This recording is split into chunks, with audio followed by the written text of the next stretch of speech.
As years went by, I found ways to sort of fit with some groups of people.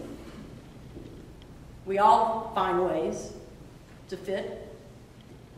But basically, I still carried with me this message: I don't fit. And I put some pretty strong walls up to protect myself from the pain that not fitting caused. My favorite method was achievement. I could pour my heart and soul into accomplishing things in school and at church, and by doing so, I could gain enough affirmation for what I had accomplished to make up for the fear of not fitting. And the fear of not fitting was so strong that I became a very accomplished person. But I'm here to tell you that accomplishment is no substitute for feeling a sense of belonging just because you are who you are, not because of anything you've done. And somewhere along the way, I learned that it's okay from time to time to risk not fitting and all the pain that comes with that, to discover what it's like to be accepted just as I am, foibles and all. And at those times, when the risk pays off, I add an experience to that repertoire of experiences that counteracts that first message. That's the way of the cross, in just a very ordinary situation of life. It's the way to move forward to something new that is promised, even at the pain of letting go of some way of life that you think is the only way that's going to make you okay.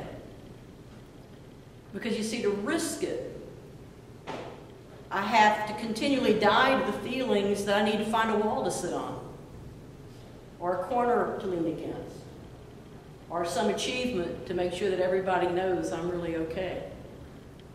To find the new possibilities in life, I have to be willing to lose the safety of resting on those accomplishments, and to be willing to step out sometime and just be myself, as vulnerable as that makes me feel, like right now. And to let God make me into a new creation, I continually have to release some of those former times, letting go of the messages that became so ingrained. You see, this is the way Jesus showed us. It's not about going out and looking for a cross to hang on. Not about going out and looking for a way to be a martyr. Not about going out and finding a way to be up against everybody and everything. But it's about a way of life. It's about the same way that Jesus showed. The way of dying to one thing in order to live to something else. It's the way Paul showed. The way of being willing to lose in order to gain. It's the way Isaiah showed. Being willing to release all the moments that were life-defeating moments for us, so that we can move forward to new life-creating moments. In short, this is the way of the cross. And it's the way that opens the door to resurrection. For the week that starts next week, we will walk that way with Jesus, every inch of the way. From his entering into the gates of Jerusalem and being hailed with cries of Hosanna, to his standing with Pilate, while the courtyard below cries, "Crucify him."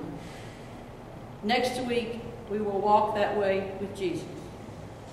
But this week, we're invited to find a way to walk that way ourselves.